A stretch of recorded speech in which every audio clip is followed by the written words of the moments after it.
Hi, I'm Christina Whitney from the Handi Quilter studio. Today I have a ruler to show you. It's the HQ Leafy. So take a look at this ruler. You'll notice that we have two parts to it. We have a pointed one and a rounded shape. Before we use this ruler though, I want to make sure to point out a few safety things. First of all, we have our handy grip. You'll want to put this on the back of your ruler to prevent the ruler from sliding around as you're using it. We also have our Surefoot. It has the higher profile to make sure that your ruler doesn't hop over it and cause any problems. And you'll also want to make sure that you use a ruler base. It will help give you a little bit more stability with the tabletop, the area there. When you use any of our rulers, you want to make sure that you have the right side up. To be able to see the right side up, you should be able to read the words on your ruler. The reason why you want to do this is because the grid lines are printed on the back or etched on the back, and you want that right up against your seam. So let me show you how this ruler has been used in a quilt. You can see the center, we have the rounded side of the ruler,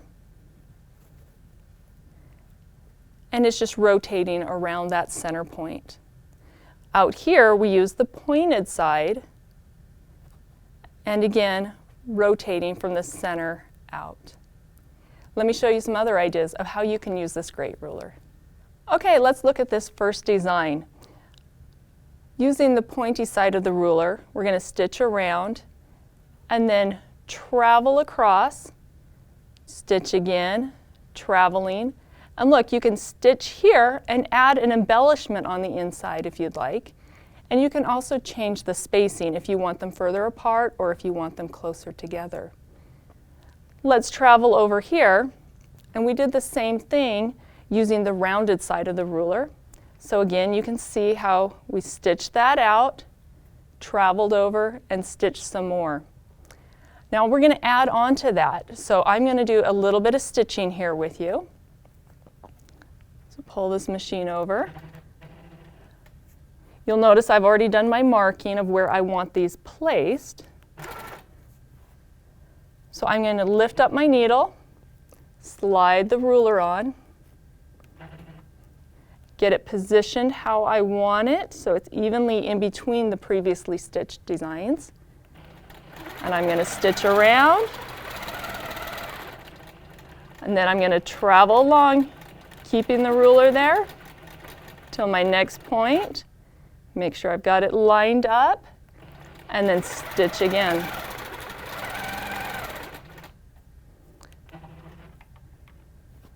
So that just gives you a different look for your quilt if you want to put that in a border or in a sashing.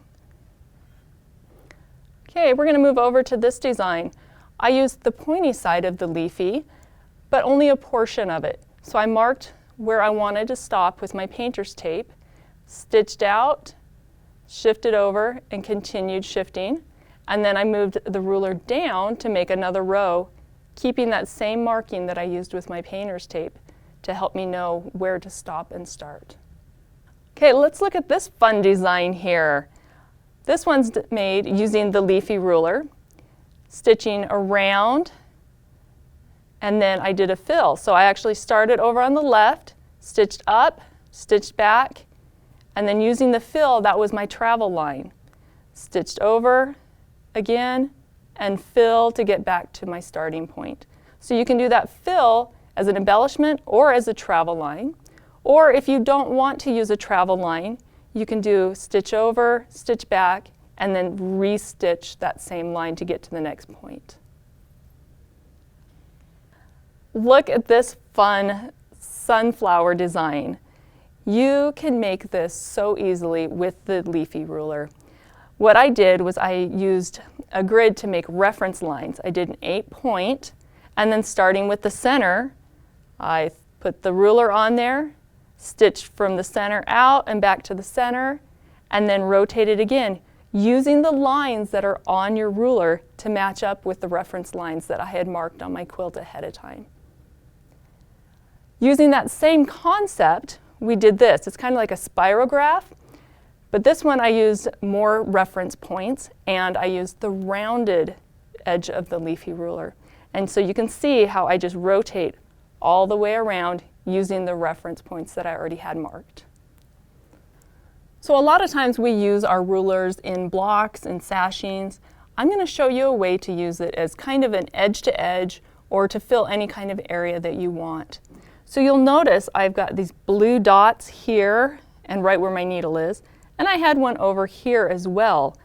Those are marking where I want to have my flower, and then I will fill the remaining space with our leaves and our vines. So let me show you how that's done. I'm going to use the rounded side of the Leafy, and we're going to do 8 sides.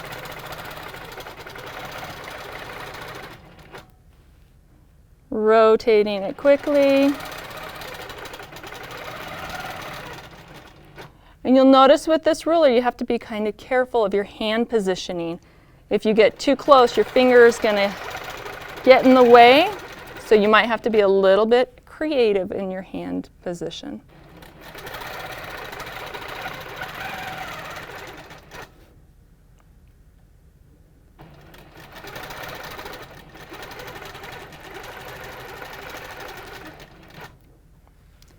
We're almost there.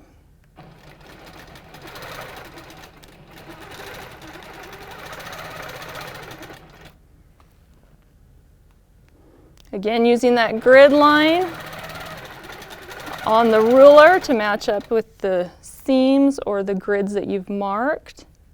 One more. Okay, I'm going to lift up my needle, remove the ruler, and now I need to fill some of this space and some of this space to get over to the next dot over here. So I'm going to travel out. Make a little swirl here, come back, and make a swirl up here.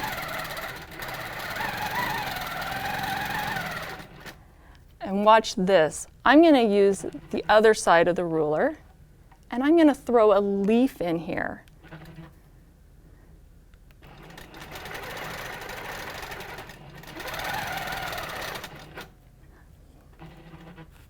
Lifting up, I'm going to add a little vine in the middle. And now I want to travel back over to the next line. And I'm ready to start my next flower. I really love this new ruler. The Leafy is so much fun. You can find all sorts of designs that you can make with it. Enjoy.